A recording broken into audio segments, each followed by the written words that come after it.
Hey everybody, so today I wanted to make this video for you because I have tried to make this video in the past and for whatever reason I get too nervous and just don't upload it. So this is going to be the time that I actually upload this video.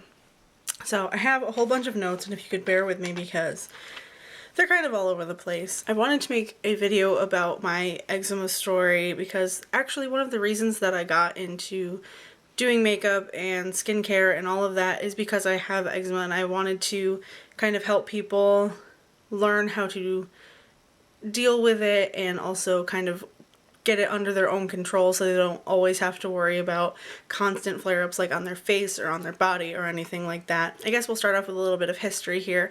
I was born with eczema. I didn't grow into it or anything. When I was born, it was, I don't know if it was like right when I was born. When I was really, really young, I remember my mom has pictures of me like in my car seat a couple days old, and my face is just so red and splotchy, and it's like up into like my hairline and everything. I didn't have a whole lot of hair as a kid, but it was on my scalp, it was on my face. I think it was like all over pretty much on my body.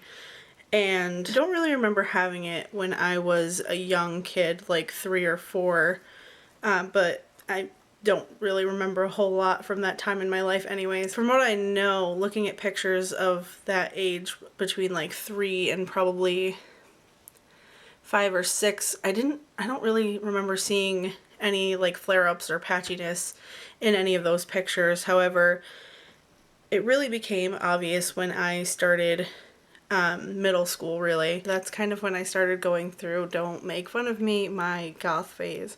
So I would wear long sleeves for most of the year, and during the summer I would wear like a fishnet long sleeve shirt underneath like a t-shirt or something, or I would wear those like arm warmer things that would like go up to here, so they would cover the inside of my elbows because they were so patchy and red and irritated looking. So I would hide those, and then I would wear pants all summer long because the backs of my knees and the backs of my calves were covered, like absolutely covered.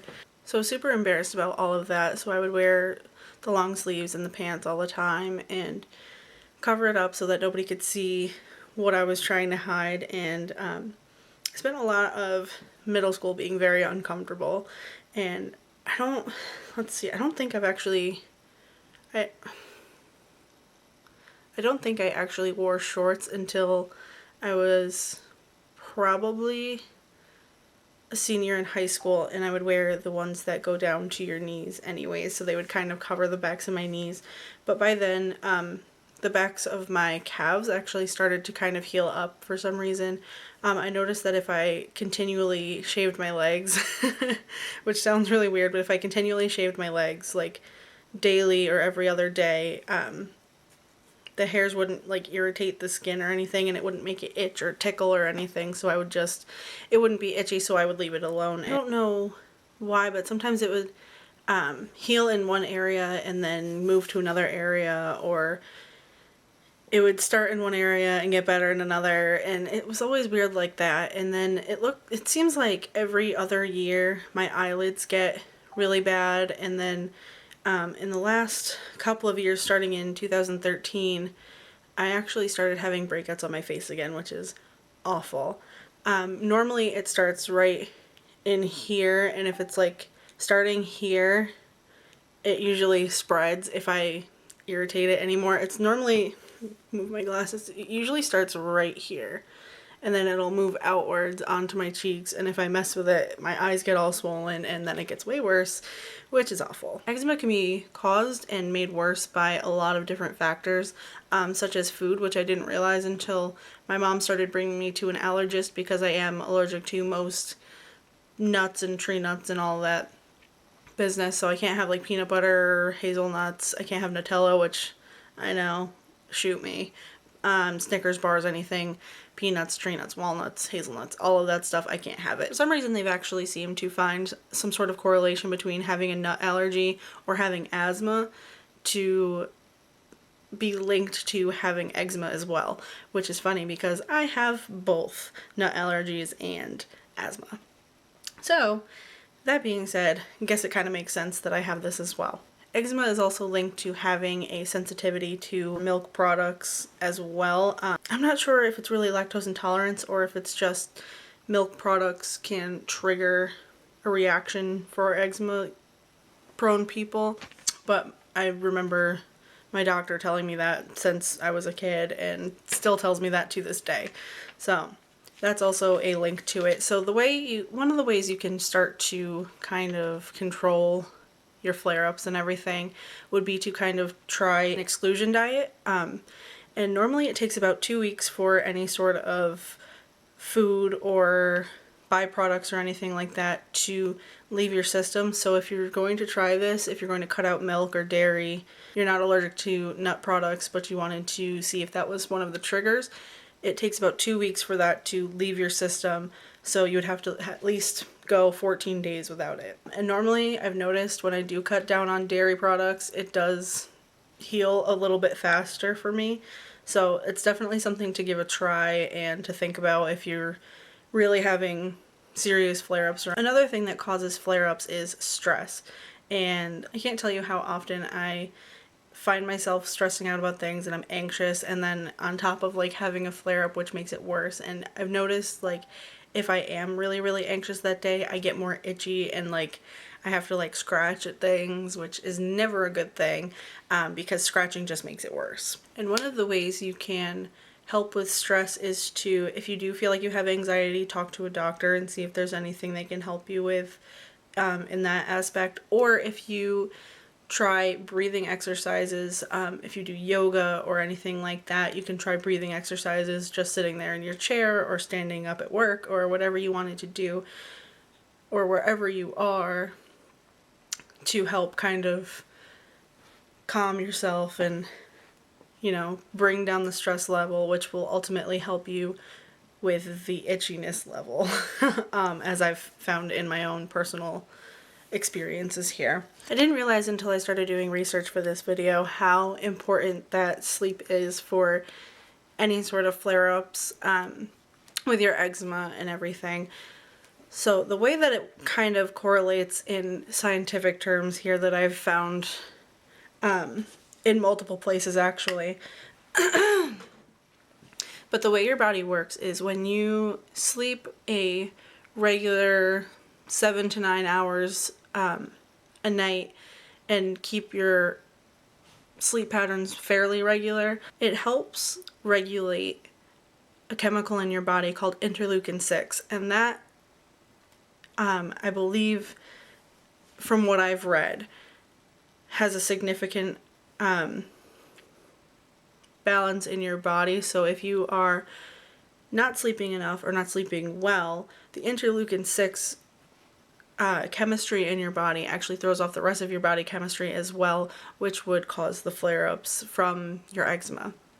So with that being said, my mom actually got me this Fitbit for Christmas this year, and it monitors how long you're sleeping and the quality of your sleep, how many times you're restless during the night, how many times you wake up during the night.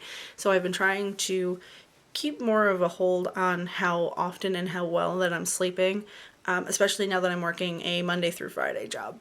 So now on to ways to remedy dry skin and problem skin and eczema prone skin.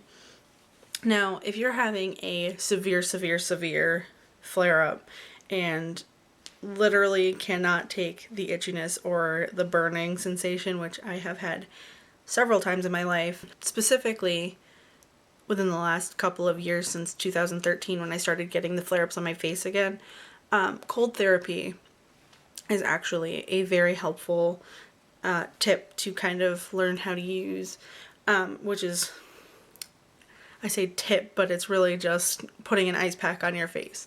I have the gel ice packs, which are very nice because they kind of lay with the contours of your face or your arm or wherever. It kind of bends around it instead of just having a flat surface that's only going to touch the high part of your cheek or one spot on your arm or anything like that. So I recommend the gel ones, especially because they don't get quite as cold as well. Because you don't want to, sometimes with the actual ones that freeze solid, you can actually cause frostbite with those or nerve damage with those. So I actually prefer the gel ones because they don't get quite as cold and they still stay a little bit more squishy and malleable and everything, so you can bend it over like your forehead or put it over your nose and onto your cheeks, and you're not going to risk getting frostbite. Another way to prevent overcooling your skin is, if you do have the frozen solid ones, wrap them in a paper towel or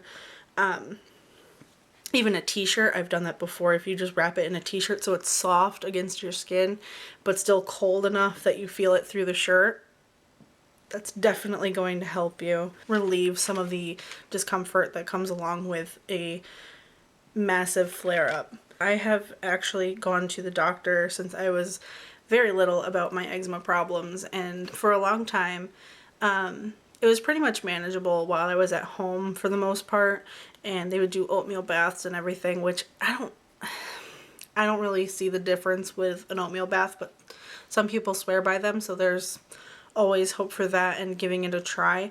But at one point I was taking so much prednisone from my doctors that they actually gave me prescription strength hydrocortisone ointment. It's 2.5% hydrocortisone, which is supposed to help with the itching.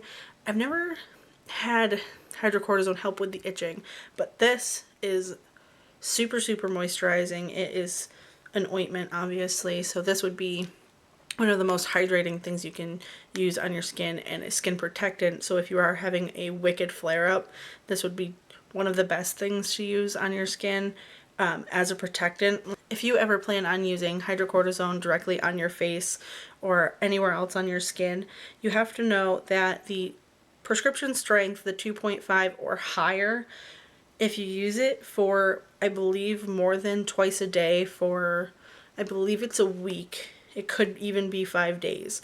If you use it more than twice a day for, let's say, 5 days for the sake of being safe, it can potentially bleach your skin in that spot, which you really have to be careful about because you don't want to irritate it more than it already is.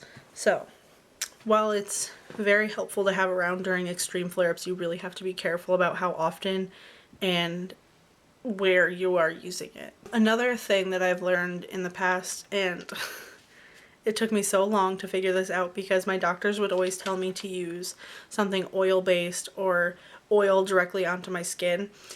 However, never mentioned to use it on damp skin. Most of the time, my doctors would recommend that just using oil on dry skin or oil-based products on dry skin would work just fine. However, every time I would do that, it would make it more itchy, and I would just scratch the hell out of my face or my legs or whatever. If you're going to use anything oil-based, use it after a bath or shower while your skin is still wet, so it doesn't cause you to get more itchy or more irritated, and then you can't get it off of your skin and you just scratch until you bleed. Not fun. Also, during extreme flare-ups, I have sworn by this, and I know people are going to give me crap because it dries your skin out. However, if you are itchy beyond belief and you're gonna scratch and make it bleed and horrible and more intense than it should be, I swear by the extra strength Benadryl cream. The cream, not the pills, because they make me so tired. It's ridiculous. But if you can stand to be awake while on the Benadryl pills, you can definitely use those. But the Benadryl cream is like an instant relief on your face or anywhere else you need it. And let's see, let me redo that because I touched my face. The Benadryl cream, if you're having an extreme flare-up on your face or anywhere else, it's an instant relief from the itching or the burning or anything. And sometimes it does burn a little bit when you put it on there, but the general rule is it's okay if it burns a little bit right when you put it on, but if it's still burning 15 minutes later, get it off of your skin. So this actually reduces the redness in your skin. And there was at one point I was having an eczema flare-up on my face. Didn't realize it was an eczema flare-up. I thought it was just because I had moved down to Oklahoma and that their air pressure was different and their air in general was different. So with that, I thought it was just my skin adjusting. However, it was an eczema flare-up as well as a little bit of an allergic reaction to a face mask that I was given. So that wasn't fun. However, my sister told me that she had used this before. I think she said for poison ivy or something, but she was like, yeah, it really, really helped, and it made it less itchy. And of course with, you know, poison ivy, you want to dry it out, but with this I actually put it on and it did dry out my skin a little bit more, but the itching was instantly gone, as well as most of the redness, which was fantastic. This is an absolute lifesaver for more occasion than one, and I will always keep a tube of this in my purse with me, in my makeup bag, literally everywhere I go. Once this has actually done its job and helped with the itchiness, if it is a little bit too dry for you, you can always use the hydrocortisone in the dry spots, which will definitely help clear that up. Now, as far as face washes go, I do have two different ones that I really enjoy using that are sensitive enough for eczema prone skin. And this first one I actually found by accident because my mom had it in her shower, and I was really hoping this would be sensitive enough for my skin because it was just the start of a flare-up, but I was really hoping it would be sensitive enough to kind of calm my skin down. And I've used this every time I've had a flare-up, and it does sting a little bit at first, but it's one of the most gentle cleansers I've found that's like an actual cleanser as opposed to like a cleansing oil. Now, this one is the Yes to Carrots, what is it, Daily Cream Facial Cleanser. And let's see what it says on the front. This is why I actually use it, because it says paraben-free, 95% natural products. It says yes to carrots that know just how to nourish dry skin, and aloe vera for being a hydration superhero. So that's why I used this one. And if you read the back, it says it's free of petroleum and whatever SLS is, I have no idea. And then it's paraben-free, which is awesome. And it says carrots are packed with beta carotene, a powerful antioxidant that leaves skin soft, nourished, and hydrated, which were three things that I needed right then. And it's got some aloe vera in here as well. And it has glycerin, which is very moisturizing. It's a humectant, so it pulls in moisture from the air to your skin, which is fantastic. And let's see, there's carrot seed oil, which I didn't know carrots had seeds, but that's fine. Pumpkin extract, which is good for your skin. So definitely a good thing if you want a creamy cleanser. It doesn't foam up or anything like that, but it is a very good cleanser to have on hand for daily moisturizing, for daily facial washing business. I also got this product recently and I have been loving it. If your face is feeling super dry but you still need to cleanse your face, the Burt's Bees cleansing oil has been fantastic. Now this one has coconut and argan oil in it, which is very good for dry skin. And it says for normal to dry skin on here, which makes sense. This is actually just a little trial size, but I found the big, huge bottle at Target actually, and it's really not that expensive. I think like it's probably like this big-ish. I don't know if you can see that whole thing, but it's a pretty large bottle, and I think it's only $13 or something like that. But like I've had this and I've used it at least 3 times, and I have hardly made a dent in this. You really don't need a whole lot, and you just I've used it the way I've used other cleansing oils, where you just put it on your face and, you know, circular motions and everything, and then rinse it off afterwards. And it has been amazing, and I love it. I'm probably going to buy the full-size bottle just because it's really good to have around, especially if you have dry skin and everything. You're gonna need something for when you get a little too dry for regular cleansers. Okay, so for everyday moisturizing, this was actually recommended to me by my roommate and one of my best friends, Kaylee. She actually worked at Babies R Us for a while. She worked at Toys R Us for forever, and then went to Babies R Us for a little while, and then went back to Toys R Us. Moving on. She recommended this to me because it is made for children, for little babies who have eczema. And it is the Mustela Dermopediatrics Stellatopia Moisturizing Cream. And I think she said it also comes in like almost like a balm consistency too, if you need something a little heavier.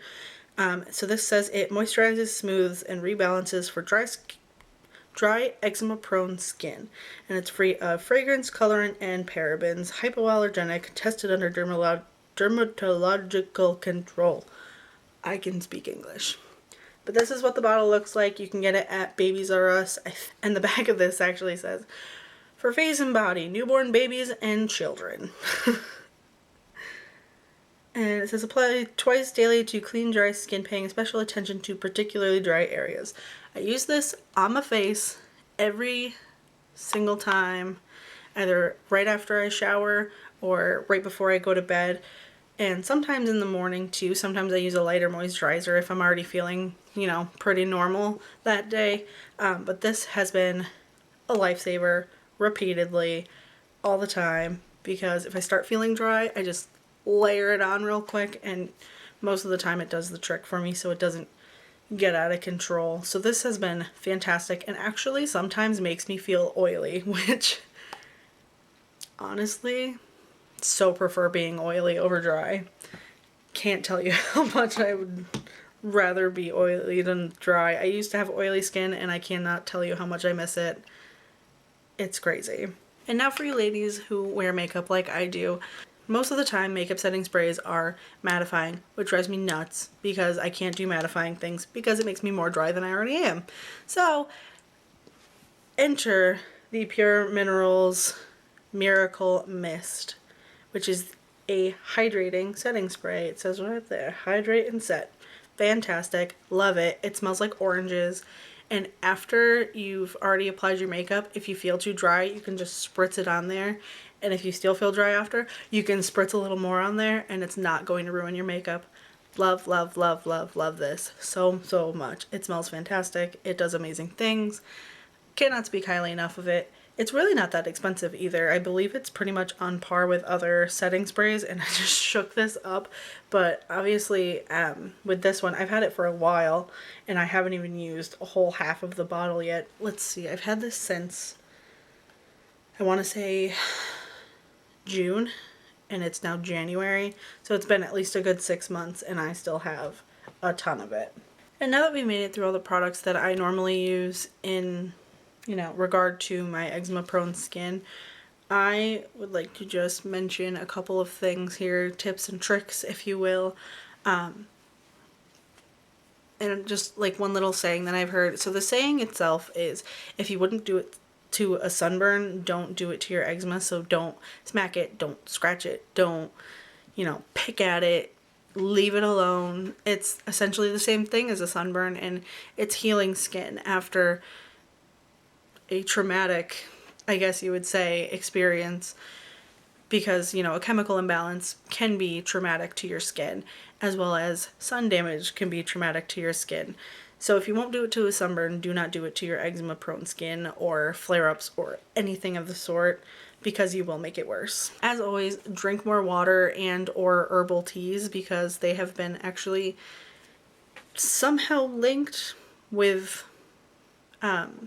you know, helping with your skin and everything. Herbal teas have their own magical, mystical powers that I have no idea about, but they definitely help, and drinking more water and having tea will help with taking in more water, but that will also hydrate your skin from the inside out, which is always useful if you're super duper dry like I am. Another thing is, if you are going to do like I did in middle school and wear long sleeves and shorts, you're just going to make things worse, because heat and sweat make eczema flare-ups worse.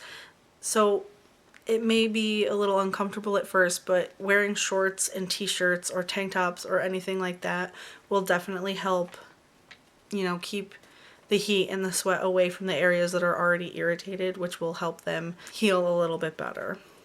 One last little tip: if you are the parent of a young child that has eczema prone skin or eczema flare-ups or anything like that, they can see your face and they can read your reactions. So it's always best to underreact a little.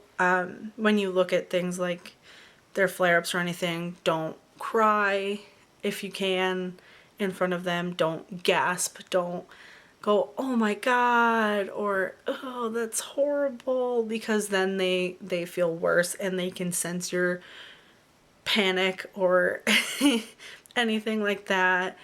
And it definitely helps if you kind of, while you are looking at areas like that on your children, if you kind of slow your breathing and calm yourself, because they can definitely sense it from you. And if you panic, they will too, which will just make things in their own little bodies worse. So I hope any of this was helpful to anybody at all, and I hope anybody who relates to this will leave a comment down below and we can have a little discussion about this. Or if you have any tips and tricks of your own, please let me know. I'm always willing to try new things when it comes to maintenance here. As always, if you'd like to see any of my social media sites, I will link them down below for you. And give this video a thumbs up if you found it at all helpful, and I hope to talk to you guys soon. Bye! Did me worse. Ugh, I can't talk.